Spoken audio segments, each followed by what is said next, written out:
सभी का संस्कृत क्लासेज में हार्दिक स्वागत है। जैसा कि आप सबको पता है, सर्वनाम, पुरुष, वचन, लिंग इत्यादि के बारे में हम बता चुके हैं। आज हम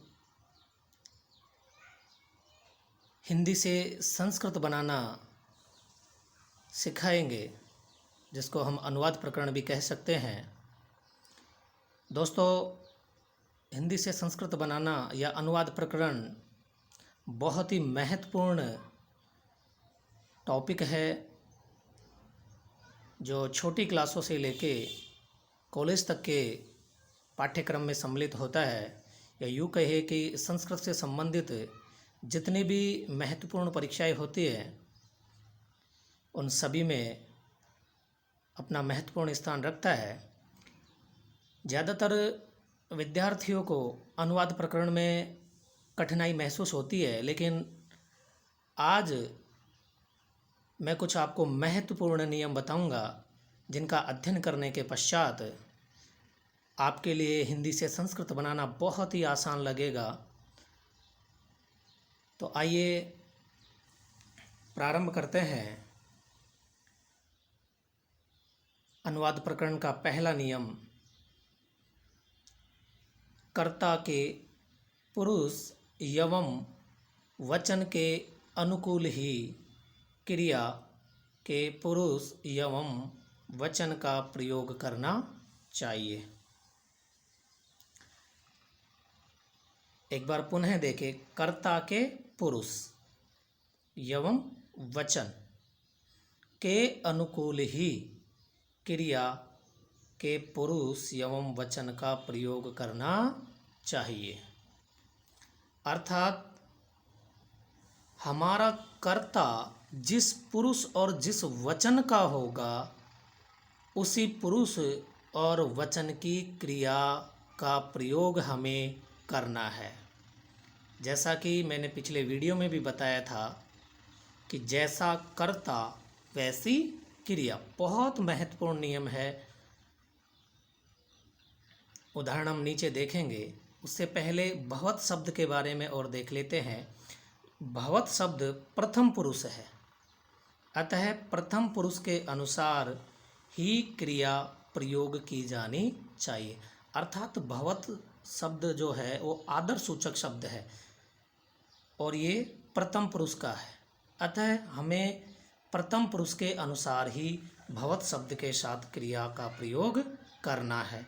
देखते हैं उदाहरण, जैसा इन उदाहरणों में प्रयोग किया है।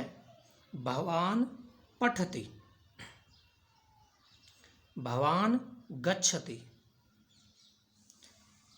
जो भवत शब्द है उसके रूप भवान, भवन्तौ, भवन्तः के अनुसार चलते हैं। यहाँ भवान एक वचन में है तो क्रिया भी हमारी एक वचन में है। ऊपर वाला जो नियम है उसके उदाहरण हम देखते हैं। बालकः लिखति, बालकः प्रथम पुरुष एक वचन, लिखति प्रथम पुरुष एक वचन। अर्थात जो पुरुष और वचन कर्ता का है, वही पुरुष और वचन हमारी क्रिया का भी है। बालकः क्रीडन्ति, बालक खेलते हैं। बालकः या प्रथम पुरुष का बहुवचन है तो क्रिया भी प्रथम पुरुष की बहुवचन ही होनी चाहिए, जैसा कि वाक्य में है। यानी सीधे शब्दों में अगर हम कहें तो कर्ता अगर प्रथम पुरुष का है तो क्रिया भी प्रथम पुरुष की होगी। कर्ता अगर मध्यम पुरुष में है तो क्रिया भी मध्यम पुरुष की होगी, और कर्ता अगर हमारा उत्तम पुरुष का है तो क्रिया भी उत्तम पुरुष की होगी। वहाँ हमें वचन का और ध्यान रखना है। शुरू करते हैं अगला नियम।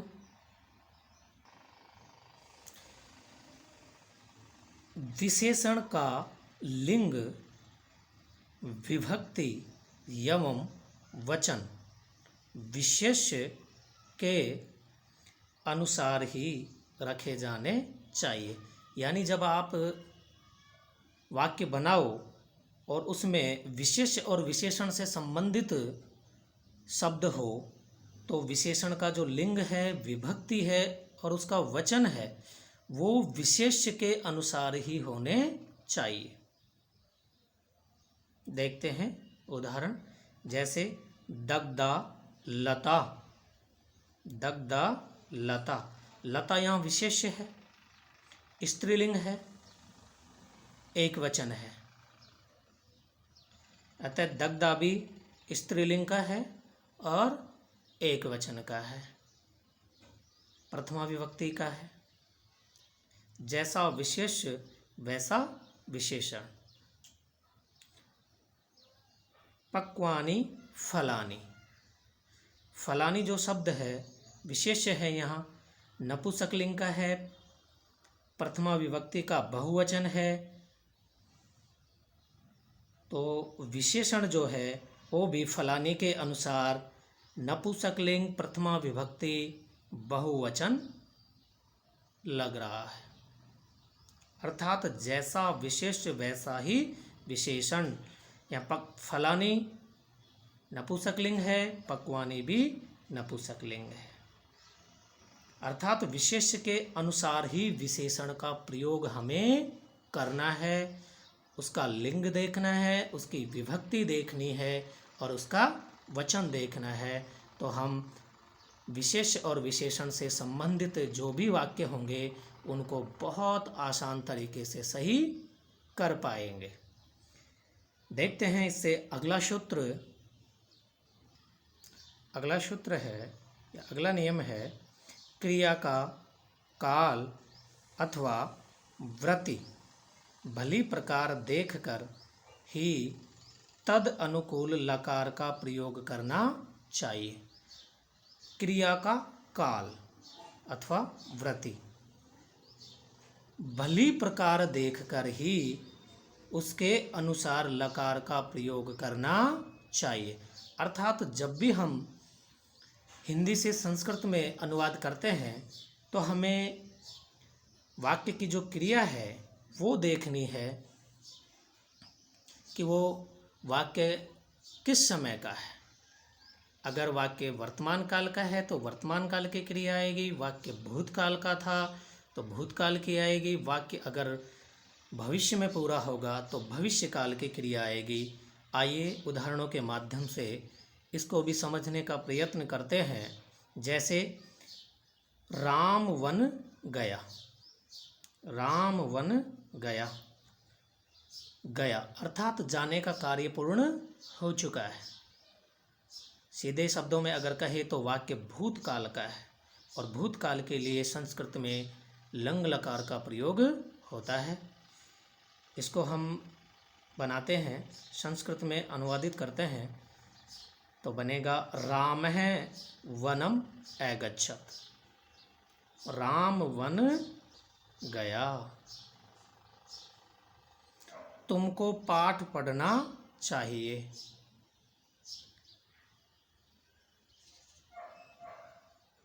विधिलिंग लकार का है तो त्वम पाठम पठे, त्वम पाठम पठे। कृष्ण विद्यालय जाएगा, कृष्ण विद्यालय जाएगा, जाएगा अर्थात भविष्य में जाएगा, भविष्य काल का, जिसको हम लिट लकार कहते हैं। कृष्ण है विद्यालयम गमिष्यति,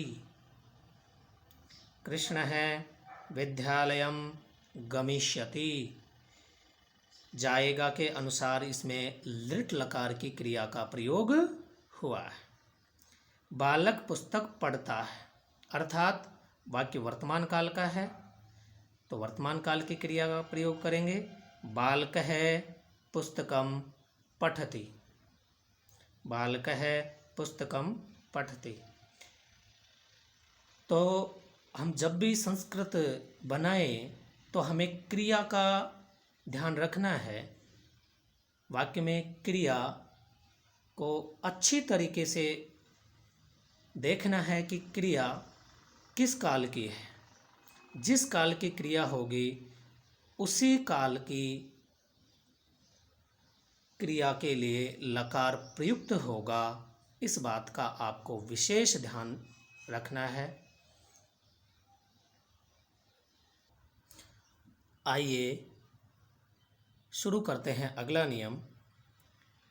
यदि वाक्य कर्तृवाच्य में हो तो क्रिया कर्ता के अनुसार प्रयुक्त होती है, परंतु वाक्य कर्मवाच्य में हो तो क्रिया कर्म के अनुसार ही आएगी। यदि हमारा वाक्य कर्तृवाच्य में है तो क्रिया कर्ता के अनुसार आएगी, परंतु यदि वाक्य कर्मवाच्य में है तो क्रिया भी कर्म के अनुसार ही आएगी। देखते हैं कि कर्तृवाच्य और कर्मवाच्य की जो पहचान है वो किससे करेंगे। कर्तृवाच्य का जो कर्ता होगा वो प्रथमा विभक्ति का होगा, और जो कर्मवाच्य का कर्ता है उसमें तृतीया विभक्ति होती है। इन दोनों उदाहरणों को देखते हैं, अंतर आपके आसानी से समझ में आ जाएगा। राम रावण को मारता है, राम रावण को मारता है, कर्तृवाच्य का वाक्य है। राम है रावणम हंति, यहाँ राम कर्ता है, कर्ता के अनुसार क्रिया प्रयुक्त हुई है।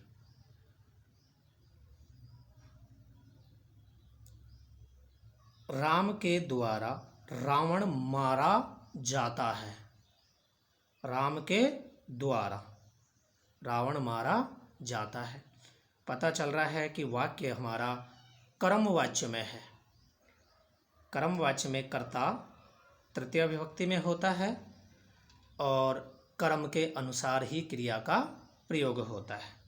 जैसा कि इसमें देखते हैं, रामेण रावणः हन्यते, रामेण रावणः हन्यते, राम के द्वारा रावण मारा जाता है। यहाँ रावणः के अनुसार क्रिया का प्रयोग हुआ है। तो ये थे कर्तृवाच्य व कर्मवाच्य से संबंधित उदाहरण। उम्मीद करता हूँ आपके ये सभी नियम